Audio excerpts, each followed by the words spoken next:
ġejtu biex taqbżu għall-innoċenti. Il-preżenza tagħkom li intom li qegħdin hawnhekk speaks louder. U fisem abortion in Malta, not in my name. Mela u għaqdiet oħra nilqawkom għal din ir-rally kontra l-abort u kontra il-kultura ta' mewt. Jidher ċar li f'pajjiżna hemm push biex l-abort jiġi legalizzat f'pajjiżna u dan huwa kontra ir-rieda tal-poplu Malti u Awċi. Dan aħna ma rridux. Illum stess qed issir demonstrazzjoni fil-belt minn barranin biex l-abort jiġi legalizzat f'Malta. Dan aħna ma rridux fil-pajjiżna. Ma nistħux ngħidulhom biex jippakjaw ħwejjiġhom, ma nistħux ngħidulhom biex jippakjaw ħwejjiġhom u jitilqu minn pajjiżna. Ma nistħux ngħidulhom jitilqu minn Malta. Għax huma ma jistħux jgħidu sfaċċatament li jridu joqtlu tarbija, ma jistħux jgħidu li jridu jbiċċru tarbija. U aħna ma nistħux ngħidulhom itilqu ippakjaw u itilqu barra mill-pajjiżna.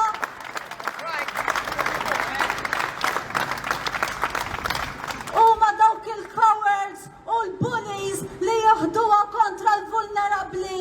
Huma dawk il-cowards u l-bullies jieħduha kontra dawk li ma jistgħux jaqbżu għalihom infushom. U aħna ma nistħux ngħidulhom cowards and bullies, aħna m'għandniex bżonnhom f'pajjiżna, ma rridux cowards and bullies, ma saqajna barra tilqu barra minn Malta.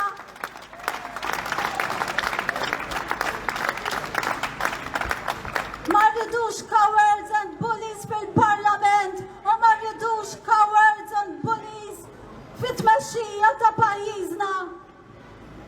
Aħna rridu nisa u irġiel b'sinsla dorsali b'spina dorsali li jaqbżu għall-innoċenti li jkunu ta' vuċi għal dawk li m'għandhomx vuċi u li jiddefendu għal dawk li ma jistgħux jiddefendu lilhom infushom. Malta rise up! Malta rise up and fight for the innocent right! Abortion in Malta, not in my name! Abortion in Malta, not in my name! Abortion in Malta, not in my name! U din hija s-saħħa trabi toqtol tarbija fil-ġub li għandha kull dritt li tgħix bħal m'għandi dritt jiena u bħal m'għandek id-dritt inti u li toqtol tarbija fil-ġub iġib saħħa. Aħna din is-saħħa ma rridux għax qed tixxerred demm innoċenti u dak id-demm jgħajjad għal ġustizzja, dak id-demm innoċenti jgħajjad għal ġustizzja.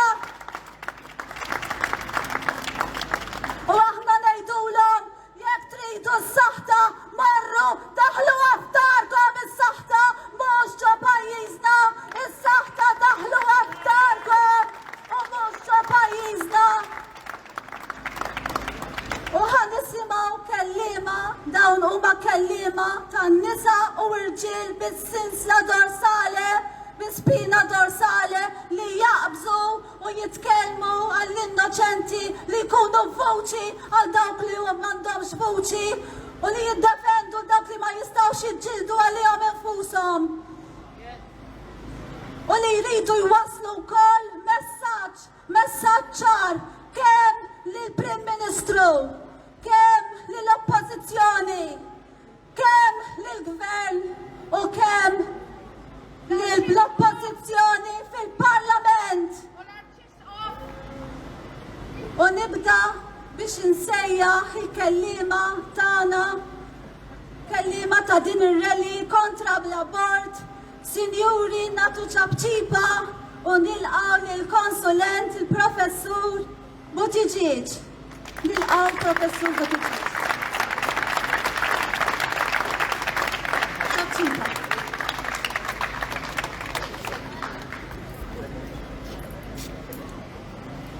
Some female, eh? Proset. Ħbib, anzi nsejħilkom ħuti Maltin. Għax din minaccia tmissil kull wieħed u waħda minna u dal-pajjiż. Hija tal-mistħija li kellna nintaqgħu illum biex niddefendu dak li dal-pajjiż dejjem ipproteġa it-trabi. U t-trabi mhux imwildin. Illum qegħdin taħt teddida serja minn ġewwa u minn barra l-pajjiż kontra l-innoċenti li mhumiex imwildin. Ma tantx inħobb nuża l-kelma abort jien. Għax abort għalija jiena dejjem ngħid il-qtil ta' dawk mhux imwildin u ma nħbewx wara l-kelma abort li kollox jgħaddi. Mela, jiena jgħataw biex nkellimkom bħala gynecologist. Għax bajna nisimgħu ħmerijiet kemm importanti l-abort biex insalvaw il-ħajja tal-mara. F'daw l-aħħar 12 sena weldu 45,000 mara u ma biditx waħda. U ma kienx hemm bżonn l-ebda abort. Dawk li jridu ibellaw ir-ros bil-labra jiġu ikellmuna fuq il-fatti, mhux il-ħmerijiet li jmorru jgħidu fisem il-mediċina ta' Parsi. Jitkellmu fuq il-fatti mawġin tagħhom imxajtnin ma' min jifhem, ma' min ix.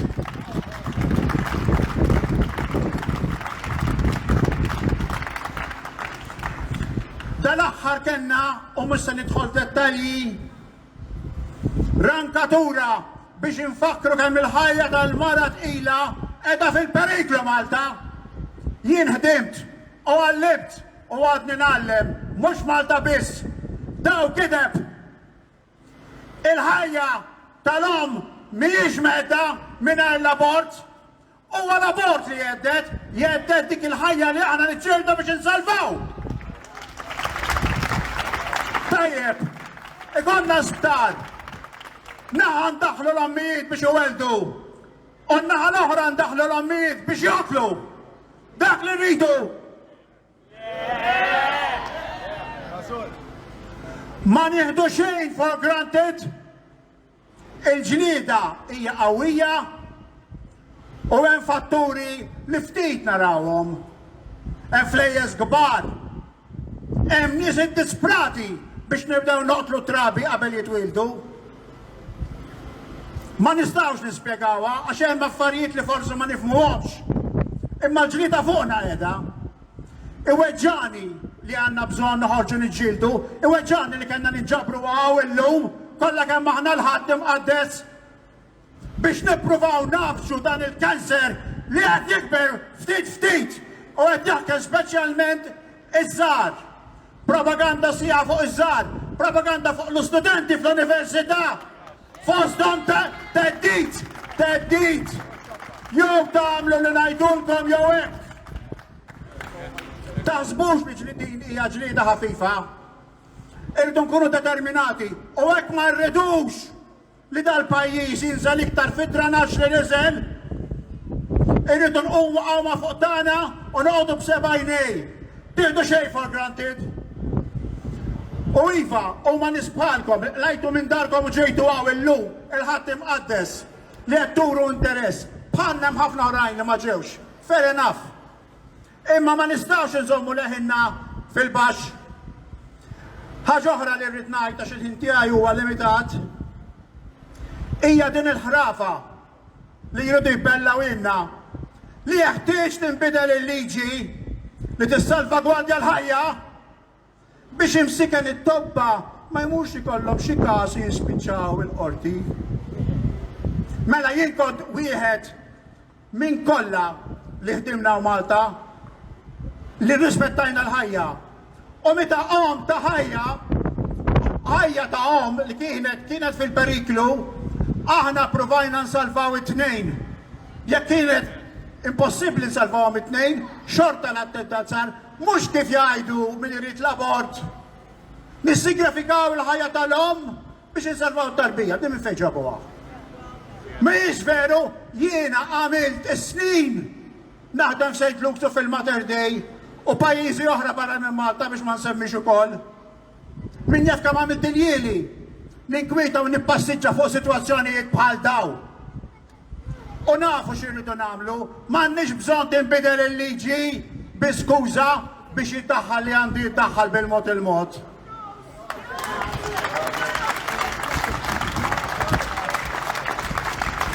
Nagħlaq punt wieħed biss għalkemm jien tabib. Ngħidilkom waħda ftakruha. Il-ġlieda mhijiex biss kontra d-dem u l-laħam. Tħallux l-Alla barra mill-equation. Grazzi. Nirringrazzjaw il-professur Buttigieg u issa nsejħu għattini kellima tagħna Sinjuri ċabċiba u nilqgħu lil Carmenu Borg mill-Partit Popolari.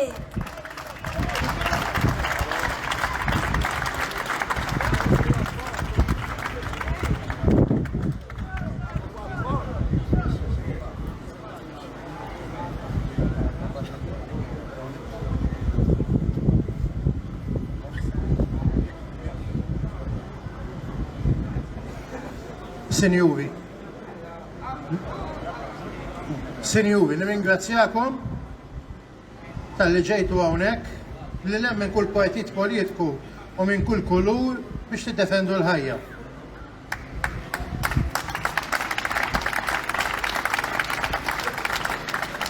Ftit tal-ġranet ilu ċelebrajna żewġ festi nazzjonali.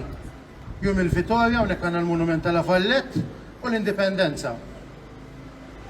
Illum qed nitkellmu fuq xi ħaġa li dawn it-tliet affarijiet, il-vittorja taċ-ċiviltà nisranija fl-Ewropa u l-vittorja tal-poplu Malti bħala poplu indipendenti ħajjintilfu għaliex? Għaliex ħanibdew għaliex jekk tgħaddi ta' min ftit il-bot minn hawnhekk qed jgħajjat li għandu dritt l-innoċenti jinqatlu. U aħna bħala poplu ma jkollniex dritt neżistu. Għaliex jekk il-poplu jażel din it-triq ikun tbiet minn dak li Alla rid minnu. Jiena fil-klim li ngħid jiena ma nħobbx inneħħi Alla mill-equation, anzi, Alla jaf innu Malti, mela m'għandniex għalfejn vedu. U din hija ġlieda kif qal il-kellim ta' qabli spiritwali. Ġlieda biex il-poplu jirrinova ruħu, mhijiex biss biex ma jidħolx l-abort, imma biex aħna bħala poplu nkunu aħjar. Mela poplu Malti. Ejja nagħtu kelma, aħna qegħdin ftit. Fl-istorja tal-umanità dejjem kienu l-ftit li ġabu l-bidla. Mela mhux il-folol, imma n-nies brieda tajba, qalb soda u fidi ferma, illi jirbħu. Maħniex telliefa, aħna rebbieħa. Maħniex il-losers, maħniex il-bigoti, ismin tagħna għadu ġej. Intom, familji li għandkom it-tfal, intkom għandkom il-futur. Intom nies li għandkom il-fidi u l-fema soda, intkom ħataħkmu l-preżent. Għaliex dawk li qegħdin hemmhekk, dawk għalkemm jgħidulna u għalkemm fl-universitajiet u għalkemm fil-partiti u f'dan l-affarijiet kollha li huma mhux importanti, f'dan duħħan ta' istituzzjonijiet li għandna, f'dan il-professuri tal-lazy writing li għandna, bla bil-rispett kollu lejhom, dawn qegħdin jitkellmu fuq strutturi, fuq futur illi għalihom mhux se jkun. Għax kif jista' jkun jekk qas il-futur ġenetiku tiegħek ma tirrispetta, jaqas l-uliedek ma tirrispetta, jekk inti lest li tgħaddi liġi biex jekk jekk dak li għandek f'ġufek tneħħih, x'futur ħajkun?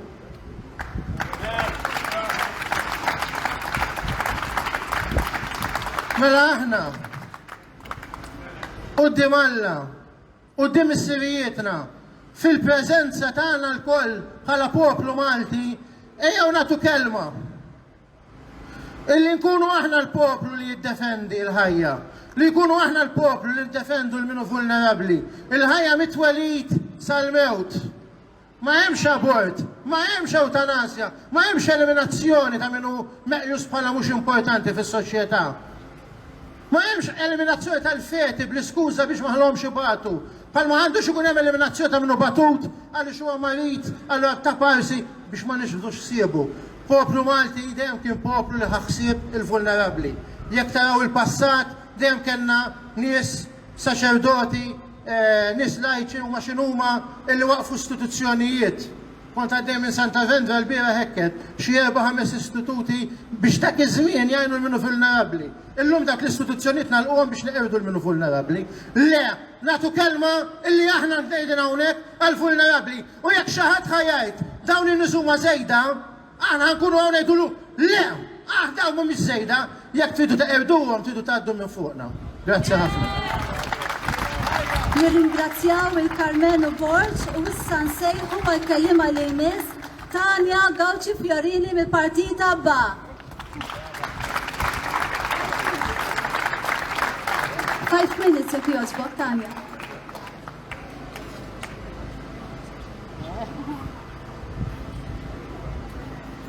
Nirringrazzjakom jiena Tanja mill-Partita Ba, nagħmel parti mill-Eżekuttiv. Qegħdin hawnhekk kull wieħed waħda minna biex niddefendu il-ħajja. Imma il-Partita Ba llum se jagħmillek mistoqsija u nitlobkom twieġbu jekk jogħġbok. Temnu li l-abbord huwa qtil? Nistgħu nħallu iżjed żmien jgħaddi milli nagħmlu xi ħaġa? Il-liġi qiegħda tiġi diskussa u t-tobba tal-għażla iħajru u jiftehmu dwar din il-liġi qattila. Ser nagħmlu aħna? Ekku. Tridu li Malta ikun hawn liġi li tista' tagħżel li toqtol tarbija innoċenti fil-ġuf. Mela bl-istess liġi nkunu qegħdin inħajru li tista' toqtol il-fetu fil-ġuf. U ftit żmien ieħor nistgħu nibdew noqtlu. Skont il-predikatur tal-bieraħ li kont qed nisma' għamel naqa' riċerki li llum jien u kull wieħed waħda li qegħdin hawnhekk kellna taqbida biex qegħdin hawnhekk illum. U konna qegħdin nikkompetu ma' 100 miljun ruħ li jfisser bejn wieħed u ieħor żewġ kontinenti. Ħantikom eżempju il-Kanada u l-Ingilterra. Kemm konna verament quddiem prezzjużi f'għajneh li għażel li nkunu aħna hawnhekk biex niġġieldu għal ġenerazzjoni li jmiss. Jekk il-liġi hija kriminali minna fiha, kif qegħdin inħallu lil daw il-qattiela jiddiskutu u jħajru biex joqtlu u jaqirdu l-ħajja? Mela tixtiequ taraw lil dawn il-barbari jieħdu li ħaqhom? Tixtiequ? Hemm kawża diġà miftuħa fil-qrati Maltin għax mhux hawn f'dal-bini aħna ta' faċċata niġu niddiskutuha, imma morru niġġilduha. F'dak il-bini li suppost jiddefendi il-kawża ġustizzja, il-qorti. Mela jekk intom tridu li neħilsu mill-brimba qabel ma tibda tagħmel laqbuta tagħha bħalma qal ta' qabli li huwa kankru għal dan il-pajjiż. Huwa kankru u jekk ħanħalluh iva, hekk se jiġri, laqbuta tal-kankru se telibna. Imma hawnhekk qegħdin ftit ma jimpurtax, imma mhux il-kwantità, il-kwalità. Il-kwalità. Mela nitlobkom tajnuna billi tkunu parti minn din il-kawża ġusta. u għat il-kontribut tiegħek issa stess. U ma tkunx ġejtaw mingħajr ma ġibt l-arma miegħek. Nassigurak li dak li ħat iżra ser taħsad qudiem il-mulej. Ix-xhieda ta' dan il-ġest huwa li ser nerġu niġu f'dan il-post hawnhekk. F'dan l-istess post niċċelebraw rebħa u vittorja fuq il-ħajja innoċenti.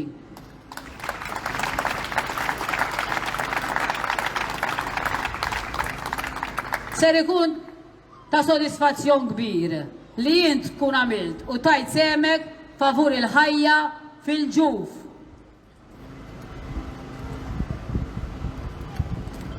Il-partit taba huwa partit politiku mibni biss fuq il-verità li hija il-kelma tal-fidi.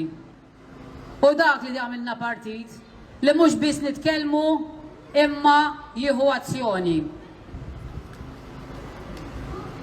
Alla jgħid min jipprova jeqret dak li ħalaqu it-tempju li huwa l-ħajja, Alla jeqret lilu u lil daru.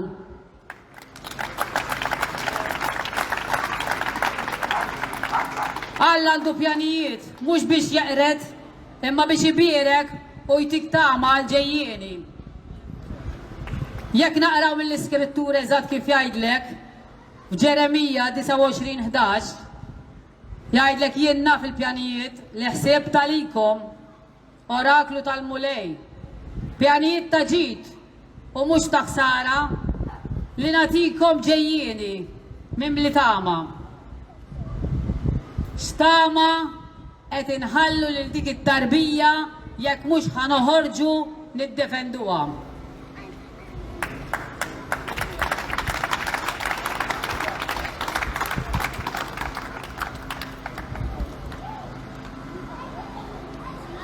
Daw li qed jiggvernaw jaraw biss minn fejn ser jimlew il-but u lesti biex iqattaw biċċiet ħajja ta' tarbija fil-ġuf.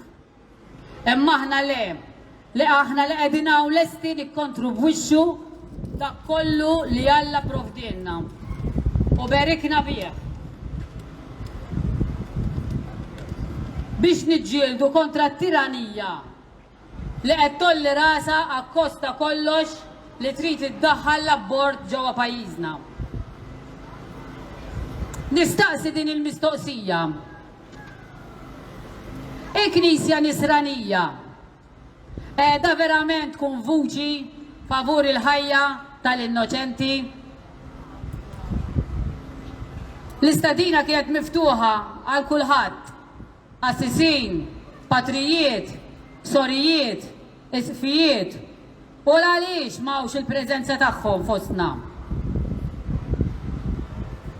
Alla jżommok kontabli. Int li tipriedka l-ħajja fi Kristu Ġesu u ma ġejx tingħaqad magħna biex nipproteġu dik il-fetu li huwa l-ġenerazzjoni ta' għada.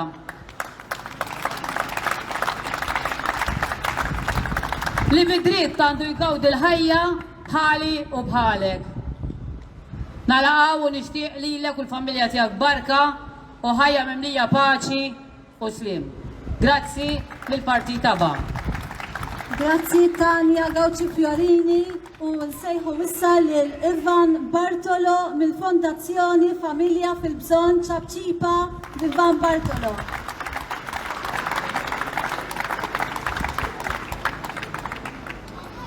Inselbilkom ħbib, Ivan Bartolo, direttur Fondazzjoni Familja fil-Bżonn.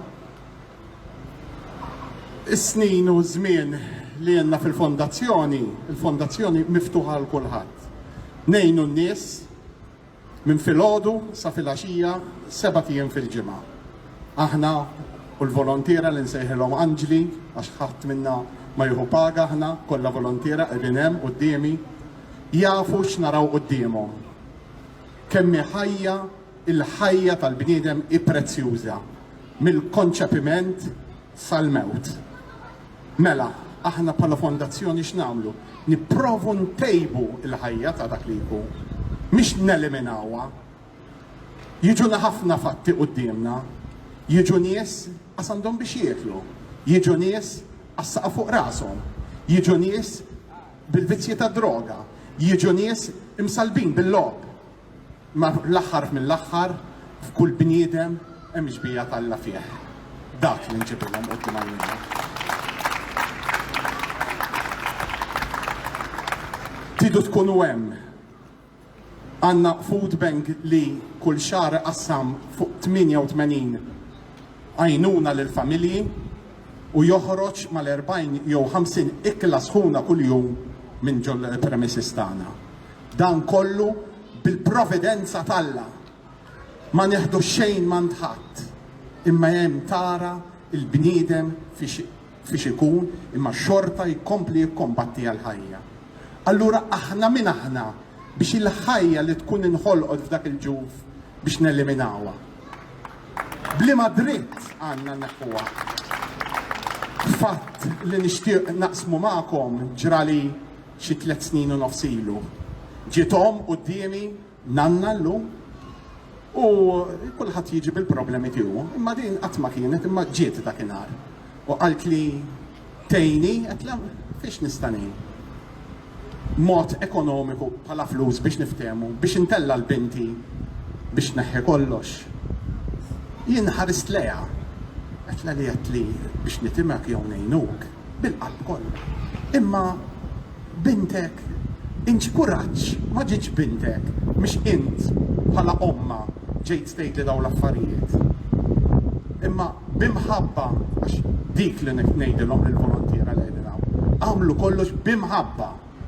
Għax wara kollox aħna ġejna mal-min. Li mallem tagħna li Alla fis-sema dejjem iprit imħabba. U anki f'dan nies irridu naraw iċ-ċalla fihom. Ma nistgħux niġġudikawhom, imma nkunu hemm bl-imħabba tagħna, bl-eżempju tagħna biex nixbduhom lejna. Dill-om li ġiet titlobna l-flus. Blajnuna tal-fondazzjoni u blajnuna ta' social workers li jaħdmu magħna, naħdmu mal-Caritas, mal-Aġenzija Support, li hemm minnhom vera jagħmlu xogħolhom sewwa. Illum dik it-tarbija saret tifla ta' sentejn. Meta tiġi għax għadhom jibbenefikaw mill-food bank għaw ħoris qudiemi għaw hekk u ma jafx minni imma jien naf minni, bħarsa biss lej in-nanna u lej it-tifla tfisser ħafna. Għalija sodisfazzjon kbir. Għal dik tal-fondazzjoni sodisfazzjon kbir. U għal dik in-nanna li llum tiġi magħha u mlitilhom id-dar dik it-tifla Alla volja bla missier għax il-missier kien barrani u Alla magħmula minnu. Hija l-ġojja tagħhom.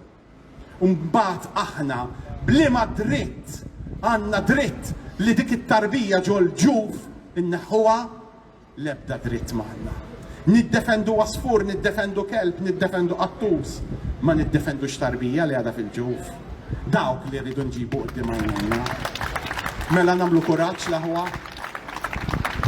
Qegħdin hawn il-fidi tagħna dejjem mexxitna l-qudiem, il-protezzjoni hemm fuq dejjem fuqna, la nafu li qegħdin nagħmlu sewwa u l-kumplament tan-nies bl-eżempju tagħna, bl-aristokrazija kollha li għandna, bl-universitajiet kollha li għandna, li jippritkaw, mhix meta tgħidilhom Alla qiegħed fuq idejk Alla ta' id-don, illum jgħidulek ix-xjenza tatna dak id-don. Imma fl-aħħar mill-aħħar meta niġu niffaċċjaw dik is-sija tal-mewt qudiemna ikunu jafu x'inhi d-differenza bejn ix-xjenza u Alla. Għax kulħadd beża minna. Mela, nibqgħu bil-femizz tagħna bimħabba favur il-ħajja u nibqgħu nipproteġu jiġri x'jiġri mis-sitwazzjoni f'pajjiżna li mill-konċepiment sal-mewt il-ħajja tkun protetta. Grazzi. Grazzi Ivan Bartolo u Sinjuri nsejħu l-kellima li jmiss Filip Betty minn Pro Malta Kristjana. ċabċipa.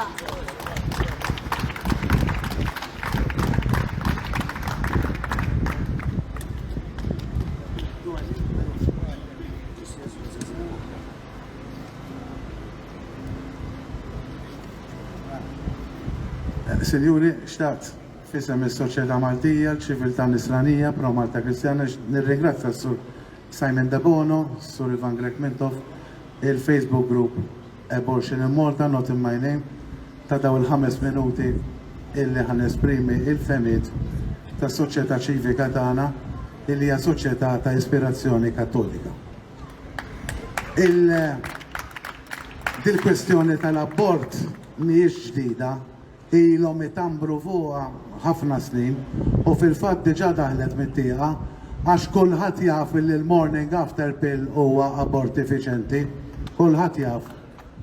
U kulħadd jaf li dik l-oxxenità ta' liġi li għaddew fil-Parlament propju x-xahar ieħor ta' parsi għal protezzjoni tal-embryon hija hemm biex toqtol it-tfal illi jiġu testjati, it-trabi li jiġu testjati b'xi disabilità u għadbuhom xo freezer għalhom orhom. Propju fix-xhur ta' Lulju u Awwissu, il-volontira ta' Pro Malta Kristjana daru 4 tibliet ġewwa Malta u Għawdex, il-Belt Valletta, il-Mosta, il-Birgu u r-Rabat Għawdex. U bdejna nqasmu l-fuljetti aħna biex nispjegaw l-effetti ta' dik il-liġi oxxena u infami illi għaddew iż-żewġ partiti fotokopja ta' xulxin fil-Parlament propju fix-xahar ta' Lulju.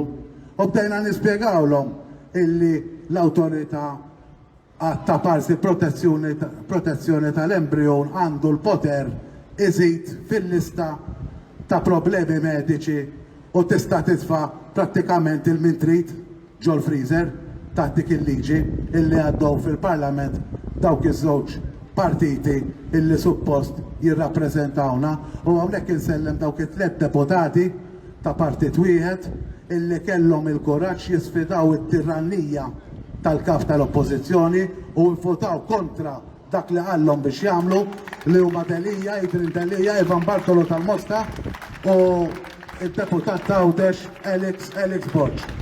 Tlieta biss minn parlament sħiħ kellhom il-kuraġġ jiddefendu il-valuri kristjani u jiddefendu l-valuri ta' ċiviltà kristjana u torna fi sħana ta' Lulju Awwissu inqasmu l-fuljetti nispjegaw l-effetti ħżiena u detrimentali għal ġid komuni ta' dik il-liġi. U dik il-liġi hija ntiża biex mhux biex tiddaħħal l-abort tal-pajjiż, imma eventwalment l-eutanasja ta' nibdew neħilsu mill-anzjani għax għajdu ħir da' pis fuq il-pajjiż da' pis fuq il-kontribwenti neħilsu minnhom.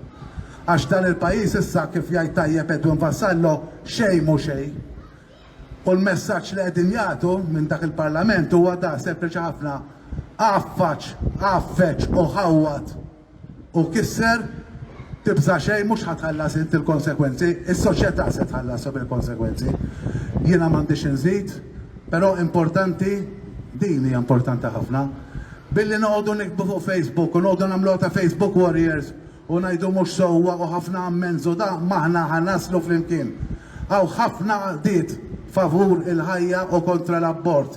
Importanti illi intkom timpenjaw ruħkom fihom u ma toqgħodux wara l-keyboard tilagħbu fuq il-Facebook għax bil-Facebook maħna ħanaslu imkien jekk ma tieħdux azzjoni diretta u anke tagħmlu forsi xi sakrifiċċju finanzjarju. Nirringrazzjakom ħafna u nispera illi din il-kampanja tkompli. Nirringrazzjaw lil Philip Betty u sinjuri nilqgħu issa lil Dr. Herman Farrugia, nsejħu l-Dr. Herman Farrugia ċabċipa.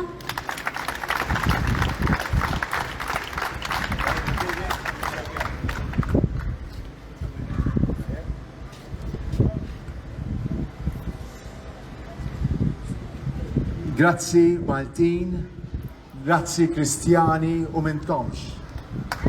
Grazzi lil kull min jappoġġja u jaraf il-ħajja. Sfortunatament, qiegħed nippreżenta ruħi mhux biss bħala tabib speċjalista fl-endokrinoloġija, ġifieri marta glandoli li tinvolvi wkoll il-mediċina tar-riproduzzjoni, imma qiegħed u ovvjament rikonoxxut mill-Kunsill Mediku, qiegħed wkoll bħala tesserat nazzjonalist. Ġejt ostraċizzat minn sena u nofsilu da kollu għax għamilt dan intervent li se naqralkom fil-Kunsill Ġenerali tal-Partit Nazzjonalista. Bħalma kelli dritt li nagħmel bħala tesserat li hemm minn 1971. Kont għattek jien, indispensabbli nipproteġu l-individwu mill-istadju embrionali l-aktar bikri u għalhekk l-aktar kritiku tal-ħajja umana. Nitlobkom tħarsu lura medda sew ta' żmien mhux ħażin. U nimmaġinaw flimkien bliema għozza l-ġenituri tagħna kienu flimkien oġobhom jażlu u jagħtu l-isem li bih aħna il-wil tagħhom kellna niġu mhux biss m'għamda, iżda sewwa sew identifikati. U tistgħu tobsru li l-ewwel ħiel ta' dan l-isem li kellu jiddistingwina, il-ġenituri tagħna kienu bdew jarbluh u jidentifikaw sa minn stadju bikri ħafna fl-iżvilupp fil-ġuf tat-tarbija tagħhom. Minn kmieni ħafna fit-tqala u minn żmien allura ta' tmeninijiet it-teknoloġija medika għenet biex id-definizzjoni ta' riżoluzzjoni tal-immaġini ġbir l-ultrasound, ir-riżoluzzjoni tal-istampa tevolvi tal-imot li ħansitra is-sess tat-tarbija jiġi identifikat kważi ċertezza minn ftit wara 12 ġimgħa ta' tqala. Jiġifieri se jikkonċidi 12 ġimgħa bejn il-perjodu embrjonali u l-perjodu fetali, għax imbagħad ovvjament l-embrjon jissejjaħ fetu. Il-fetu dan huwa l-perjodu li jibqa' sal-mument ta' twelid. Qed ikun da xejn tekniku magħkom imma issapportjawni biex nurikom xi provajt narfilhom li kunsilliera tal-partit.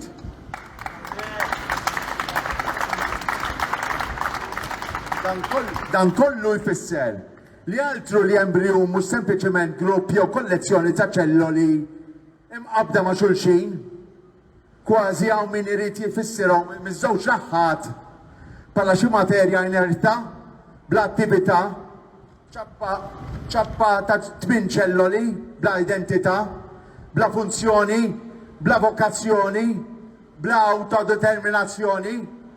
Ftit tal-jemilu iċċelebrajna jum l-indipendenza, cross party, issa, thank God.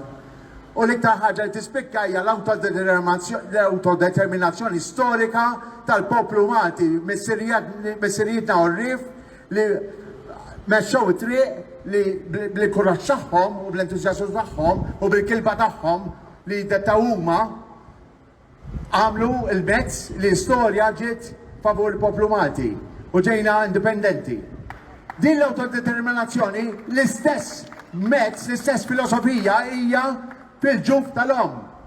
Il-fetu qablu l-embrjon u autodeterminat li jkollu personalità tiegħu, li jkollu l-identità tiegħu, il-footprint tiegħu ġenetiku, li ħadd ma jista' jbidlu, huwa riproduċibbli, huwa ripetibbli. Kull darba li jkun hemm fertilizzazzjoni huwa stat irreproducibbli. You cannot reproduce it. Huwa irreversibbli.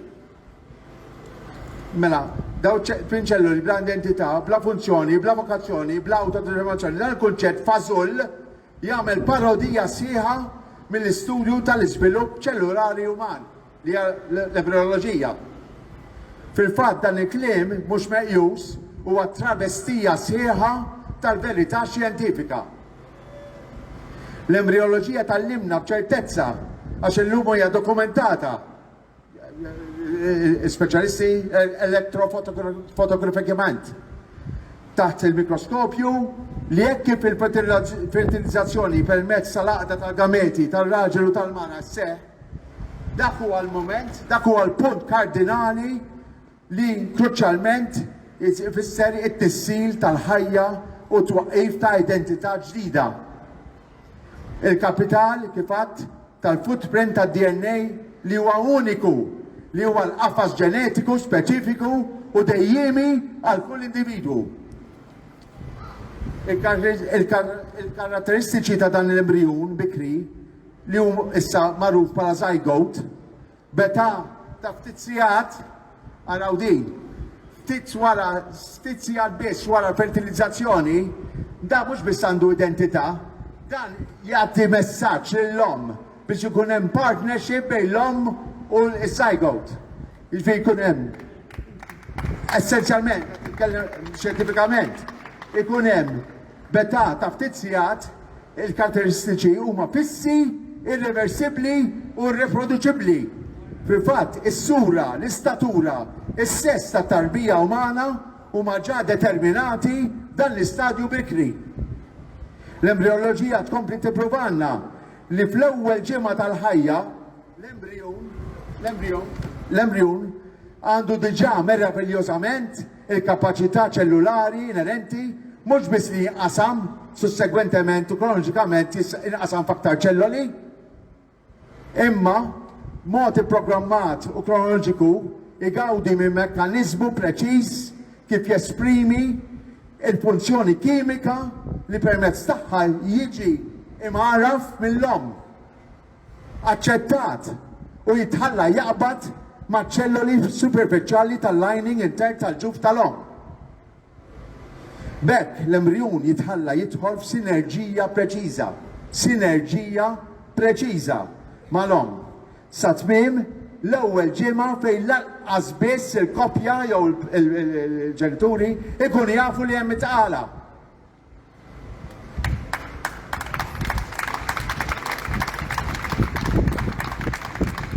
Ftit wara tkun seħħet l-implantation tal-embryon li jsir ħaġa waħda inerenti mal-utru tul il-perjodu kollu tal-ġestazzjoni.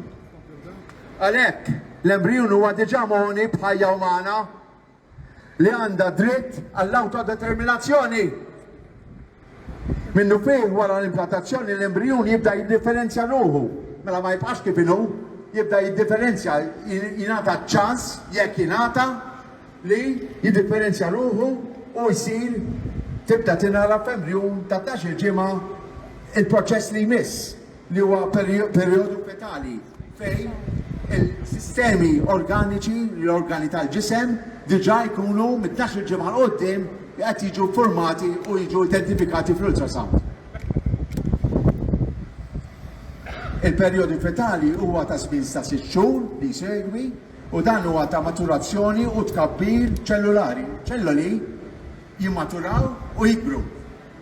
U dan iwassal fi żvilupp progressiv fid-daqs tat-tarbija sal-mument ta' twelid. Mela. Ta' bilħaq, x'futur se noffru lill-embryon iż-żejjed?